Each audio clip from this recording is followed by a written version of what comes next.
Số 17 nè, bắt đầu bằng số 17 là số 1 là 17, 18, 19, 20, 21, 22, 23, 24, 25, 26. Now, the first sentence sẽ be 17. Can you?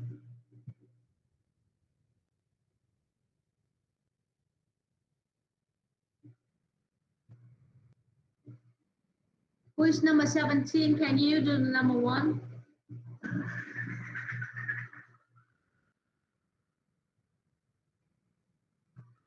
Số 17 đâu rồi? Đi đâu rồi? Để gọi này rất là mất thời gian nào. Số 17 tên là gì đây? Rồi, Phi Hoàng đâu? Phi Hoàng. Phi Hoàng vô chưa lớp trưởng? Dạ con vô rồi cô. Con làm đi con. Dạ số 1 hả cô? Dạ thưa cô là số 1 là safe. Safe, đúng không? Nghĩa là đọc hết cả câu cho con nào. Dạ, a skier save a boy trapped in avalanche. Avalanche, đúng không? Đây là sạt lở tuyết, đúng chưa? Rồi, safe, lát nữa cô sẽ phân biệt cho các bạn từ này, đúng không? Và một từ đó chính là từ gì nào? Rescue, đúng chưa? Rồi, number 2. He survived without food for 2 weeks in his snow-in car. Survive là sống sót này, không có thức ăn 2 tuần luôn, đúng không? Survive. Very good. Number 3. Emergency service rescue 3 people after the building collapsed last Thursday. Rescue, đúng chưa? Rescue. Bây giờ phân biệt cho cô từ rescue và từ save nào. Khác nhau làm sao? Ai biết? Save là gì? Giải cứu. Rescue thì cũng là giải cứu ai đó, đúng không? Thế vậy hai cái này khác nhau làm sao? Ai biết không? Rồi, không phải nào biết luôn hả? Các bạn chú ý nào. Nếu là từ save là giải Dạ cứu. cô là save là giải cứu trong lúc gặp nguy hiểm, còn rescue là sau khi xảy ra sự cố rồi mình tới cứu cô. Đúng rồi. Rescue là sau khi xảy ra sự cố thì mình đến mình cứu, đúng chưa? Và đúng rồi, bạn nói đúng rồi đó. Thì cái này trường hợp này nó sẽ gì đây? Nó sẽ cần nhiều người hơn. Emergency services cần nhiều người hơn, một đội ngũ phức tạp hơn để rescue. 3 người sau khi này the buildings collapse, hoặc sụp đổ. Còn cái safe này là gì đây? Cũng là cứu gì đây? Trong cái lúc đó đang gặp phải nạn, đúng chưa? A sky là safe for boy, đúng rồi. Cô thường cái này chỉ là người thôi. Gì con? Cái mic của cô nó cứ bị vang vang đó cô ơi. Mic cô nó bị vang hả? Dạ. Xung quanh cô có cái mic gì không? Alo, còn vang nữa không con? Dạ cô. Tại vì xung quanh cô không có cái thiết bị điện này mà sao nó vang người ta? Mình chưa con rõ chưa? Dạ, giờ được rồi cô. Tương đối hả? Rồi, thank you. Rồi, number 4, can you? The house shook violently during the earthquake. Shook violently tức là cái ngôi nhà rung lắc, đúng không? Đúng rồi. Number 5. Number 5 không có mic hả? Rồi, cô mời bạn khác. Sao con? Bạn nhắn tin là chữ hit. Hit, đúng rồi. Hit đây chính là đổ bộ và đảo đó nha. The tsunami hit the island. Đúng rồi, đổ bộ ha. Number 6. Yeah, number 6, the tsunami damaged 100 houses and caused the death of 10 people. Caused the death of 10 people, đúng rồi. 7.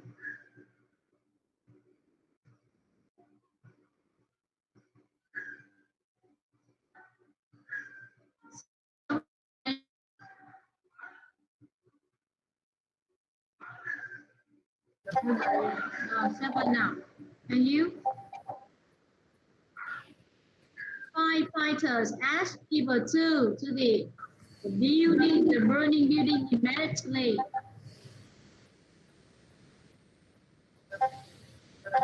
Nhan này, Nhan đi đâu nhỏ video này thay Nhan nè. Dạ cô ơi cô, hồi nãy con bị rớt cho nên con phải đăng ký 4G á cô. Con xin lỗi con vô trễ cô. Rồi số 7 nào.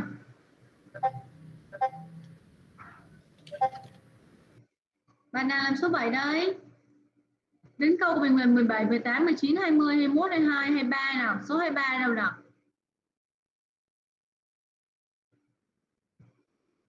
Hai ba là không có trốn nha, không có trốn được gọi nha. Số 23 nào, Gia Hưng đâu? Lê Nguyễn Gia Hưng đâu? Dạ đây cô. Sao cô gọi hoài vậy? Không lấy số mình luôn hả? Dạ nghe nó giật giật sao con không có nghe rõ được cô. Không nghe rõ cô nói hả? Dạ giờ nghe rõ rồi cô. Rồi number 7, can you? Firefighter ask people to Evacuate. đọc hết câu lên. Dạ. Đọc hết câu lên cho cô đọc. Firefighter asked people to evacuate the burning building immediately. Evacuate là sơ tán cái tòa nhà đang cháy rồi, đúng rồi. Thùy An nè, giờ mới vô nè. Rồi tiếp theo number 8.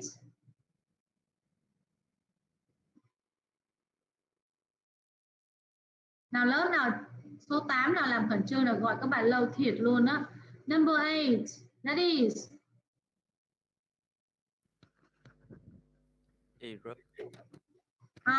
Number 8, when the volcano erupted. Khi mà núi lửa bị phun trào. Number 9. The police warned people to stay inside.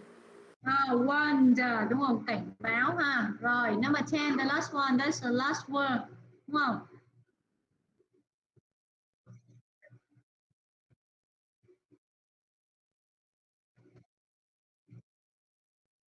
Recover from the disaster, đúng không? Khôi phục hồi sau khi trận thảm họa. Rồi các bạn chụp hình cái phần này lại chúng cô ha.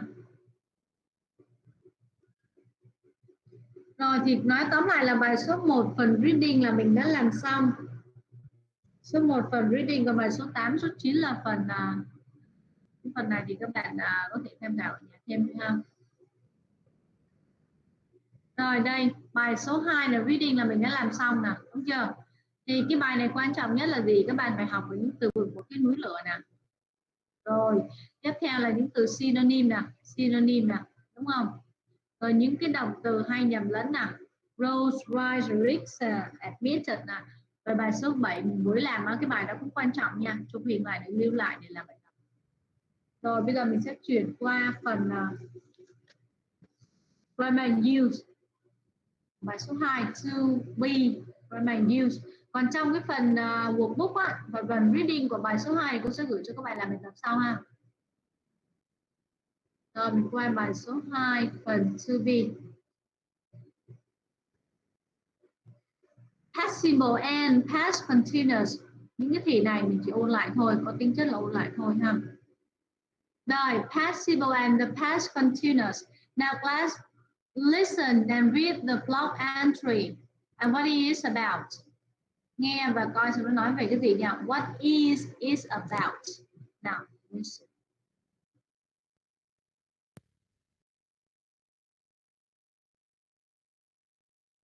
Australia's Young Reporters blog. Ben, 1853. Hi guys, let me tell you what happened to me last Tuesday. I was working out in the fields on my dad's farm while my parents were doing chores inside the house. It was a perfect day. The sun was shining and a light breeze was blowing. But then everything changed. At about 1:30 in the afternoon, I was fixing a fence when I noticed a cloud of black smoke in the distance, and I could smell something burning. I realized that it was a wildfire, so I ran back to the house and called the emergency services.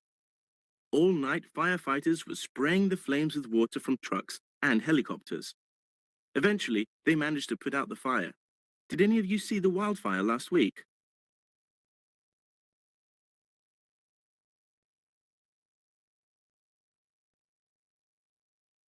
Now class, do you know what is it about? As our team by student 21, can you What is it about? Student 21. Student 21, can you? Cô bạn không có mic đâu. Rồi mời bạn có mic cho cô nha. Mời bạn số 27 nào. Can you?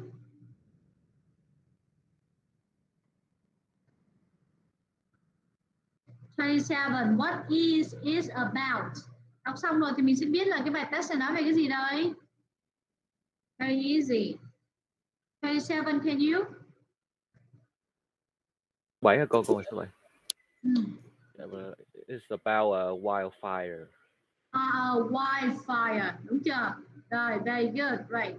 It's about wildfire. Đây là một gì đấy, đám cháy không? Rồi, cháy ở đâu đây? Cháy ở trong nhà. Rồi, thank you so much. Now, please tell me which verb forms symbol are in the past simple and the past continuous. Đây là những cái động từ chia hai thì đúng không? Past simple và past continuous. Cái này là past simple, cái này là past continuous nha. Very easy. Number one, the past simple. Now, student number 3, can you? Student number 3, can you? Thưa cô là mình nói câu 1 là đúng không cô? Đúng rồi, con đọc là happened. Happened.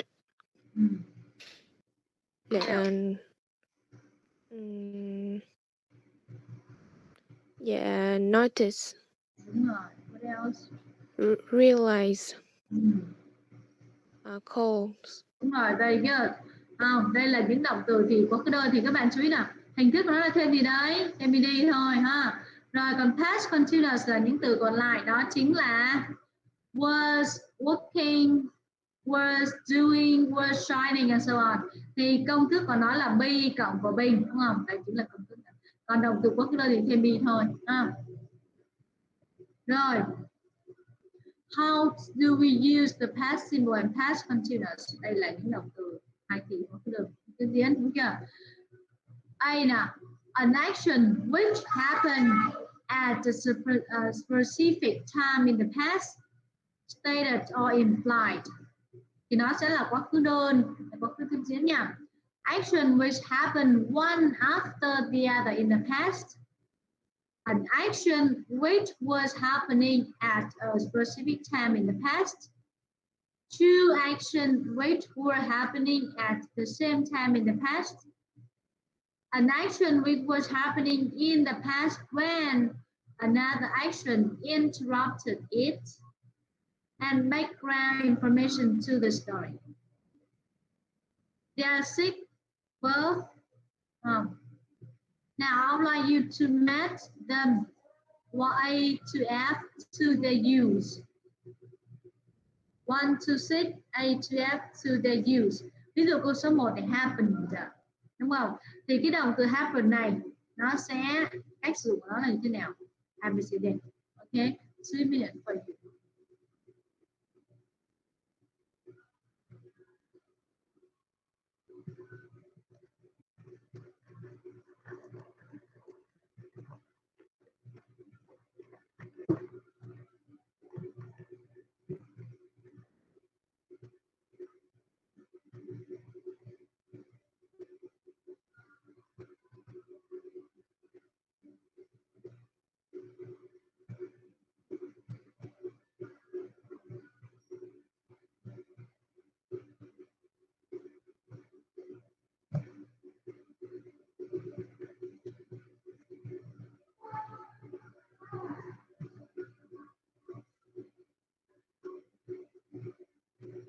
Are you finished class?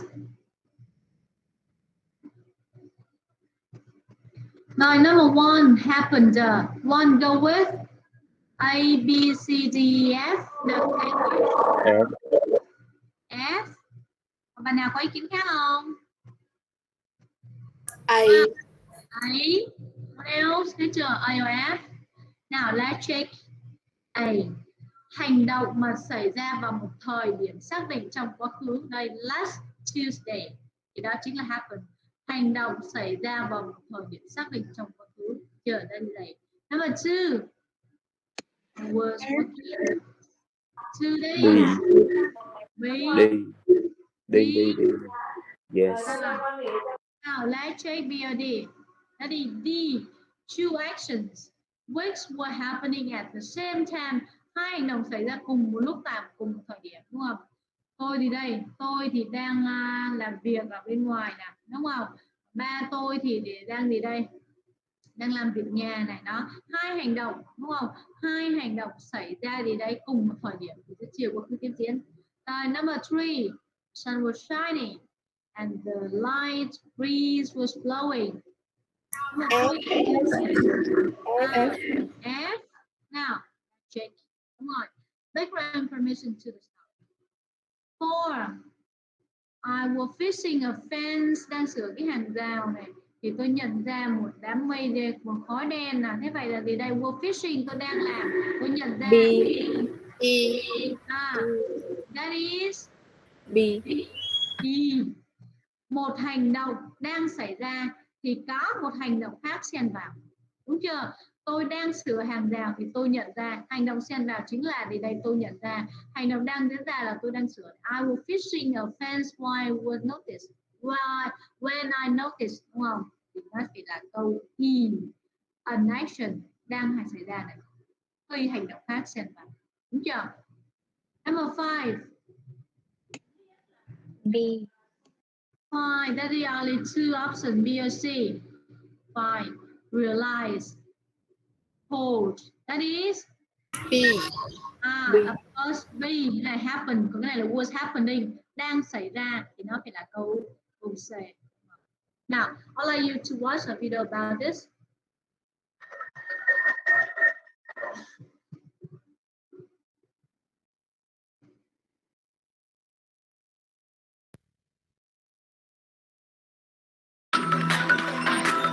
An Australian wildfire.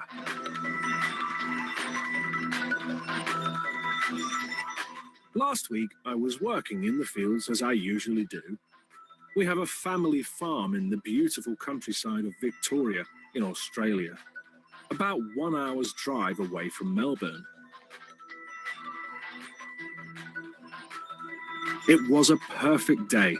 The sun was shining and a light breeze was blowing. There was plenty to do, so everyone was working hard. But then, everything changed. It was around 1:30 in the afternoon.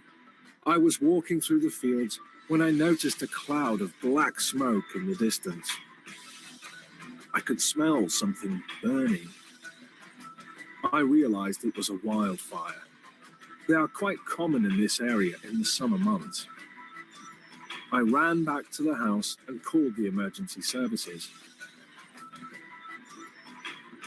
Firefighters were spraying the flames with water for the rest of the day and into the night. They used fire trucks, helicopters, and planes to fight the fire. Eventually, they managed to put out the fire. Their job is dangerous, and they are very brave people. The great work of the firefighters saved our farm. Where were you during the fire? Did you hear about it? Did you watch it on the news?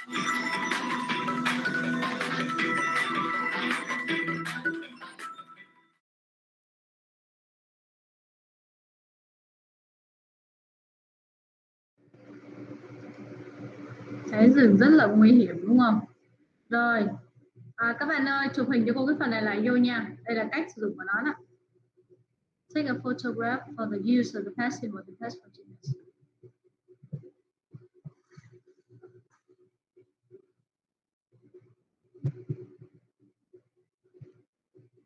The next.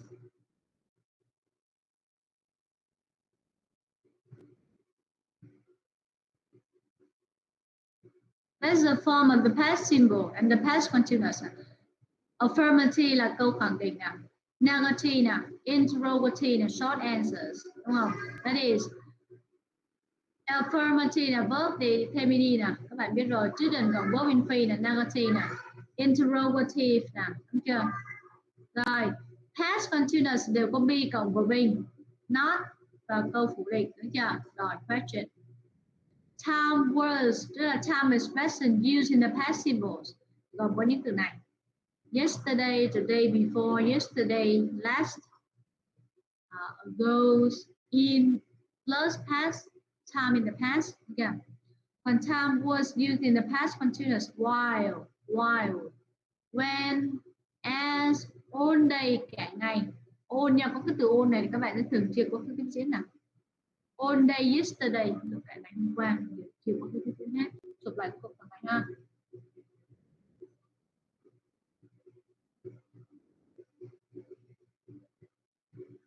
Rồi tiếp theo nào. Spelling rules thì cái này mình trước mình học rồi ha. Tiếp theo mình đi nào. Đây là cách sử dụng nha. Use. How do we use the past symbol and the past continuous? Nào mời bạn đọc cho cô nha. Rồi mời bạn số 7 nào. Can you? How do we use the past symbol? We use the past symbol for. Yeah, for ways to use. Còn đọc mấy cái ways đúng không cô? We use past symbol for an action that happened at a defined time, stated or implied in the past. Đọc ví dụ không cô hay đọc? Có luôn. Tom moved to Glasgow a year ago. Time state. He got a job in a big law firm there. Time implied. An action that happened immediately, one after the other. Tim woke up, had his breakfast, and got ready for work. Habits and state, which are finished. Sam spent his summer holidays in Greece when he was younger. A past action which won't take place again. Shakespeare wrote many plays. He's now dead. He won't be writing anymore. Yes, very good. Thank you. That's the use of the past symbol. Thứ nhất là hành động là xảy ra tại một thời điểm xác định trong quá khứ, đúng không? Thì chưa có cái đơn nào. Rồi hành động thì đây xảy ra ngay sau một hành động khác. Ví dụ Tim là bạn ấy thức dậy nè, ăn sáng này, rồi đi làm, đúng không? Thì tất cả các hành động này liên tiếp xảy ra thì mình sẽ chia có cái đơn. Rồi habit, thói quen trong quá khứ, đúng không? Và đặc biệt trong phần này người ta sẽ dùng là always, everyday, often, nhưng mà in the past. Đó là trong quá khứ khi tôi còn trẻ tôi luôn dậy sớm. Đó, thì cái everyday nó hoặc là always thì in the past thì các bạn chịu có cái đơn nha. Rồi tiếp theo, the past action which won't take place again, tức là không gì đây, một hành động trong quá khứ và không còn tồn tại nữa ha. Rồi tiếp theo là the use of the past continuous, quá khứ tiếp diễn nào. Student number 11, can you read it? Yes. We use the past continuous for an action which was in progress at a stated time in the past. We don't mention when the action started or finished. Sean was studying for his math exam on Sunday evening. Two or more simultaneous actions in the past. Sam was surfing the net while he was talking on the phone. An action which was in progress when another action interrupted it. We use the past continuous for the action in progress, the longer action, and the past simple for the action which interrupted it, the shorter action. Alex was having a bath when the phone rang. To describe the atmosphere setting and to give background information to a story. It was a cold winter day. The children were sitting by the fire while their mom was reading a story. Yes, very good. Now, the past simple, the past continuous là hành động là in progress, tức là đang tại một thời điểm trong quá khứ, đúng không? Đang diễn ra tại một thời điểm trong quá khứ, là đang học nè, đúng chưa? Rồi, hai hành động gì đây? Hai hành động xảy ra song song đó. Anh này thì đang lướt web này, bạn này thì đang nói chuyện, đúng không? Bạn kia thì đang quét nhà, bạn kia đang học bài, vân vân. Thì tất cả các hành động nối tiếp song song với nhau đang diễn ra thì chiều quá khứ tiếp diễn. Còn đây là quá khứ đơn, cái này là hành động nối tiếp nhau nha. Hành động này trước là dậy trước là ăn sáng, không lấy ăn sáng là rồi đi làm, đúng không? Thì những hành động này nối tiếp nhau thì mình sẽ dùng quá khứ đơn. Còn đây là các hành động xảy ra song song với nhau, đúng không? While thì mình sẽ chia quá khứ tiếp diễn.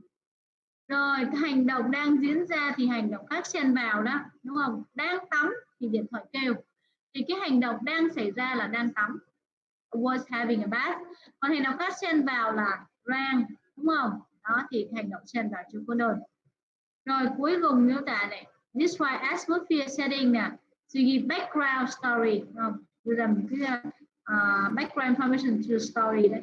Trời mây đen như nào đó, chiều tiếp diễn. Rồi các bạn chụp lại cái phần này đi cô ha. Và mình sẽ đi làm bài tập. Cô có thể kéo lên cái phần hồi nãy được không cô? Tại cái hồi nãy con chưa có chụp kịp ấy à. Ok, đây các bạn chụp xong cái này đi rồi cô kéo lên nha.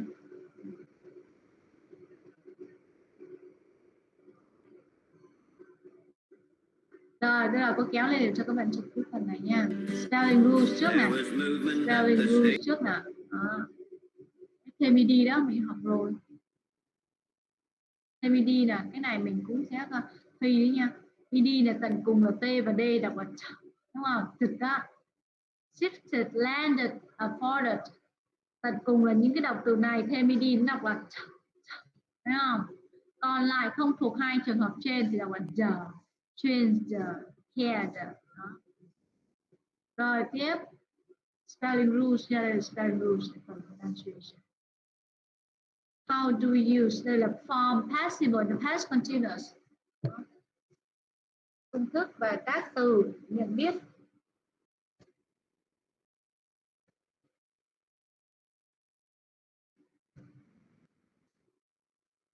Rồi xong chưa các bạn ơi?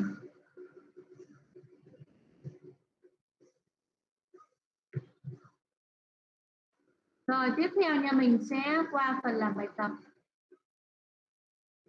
Này. The Powers were in the living room yesterday at 8 o'clock when the earthquake happened. In pairs, you, the Browns here, to ask and answer the question about what they were doing. What they were doing. Nó hỏi đang làm gì. Now, for example, number 1.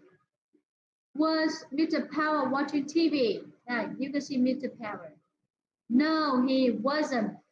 He was reading a magazine. Okay? And 2, 3, 4, and 5. 2 minutes for you.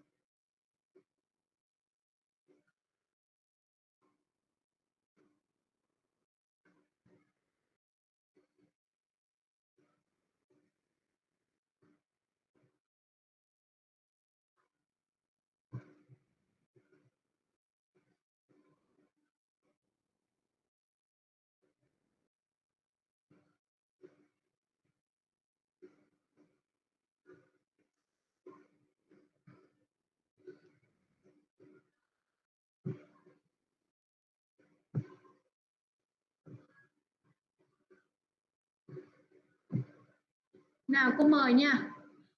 Cô mời bạn nào. Ai xung phong nào. Có những bạn nào chưa được gọi á. Rồi. Can you number 2? Who can number 2? Grandma. That is grandma. Now, who can number 2? Cô có không được trả lời. You make the question first and then the answer. Hỏi you.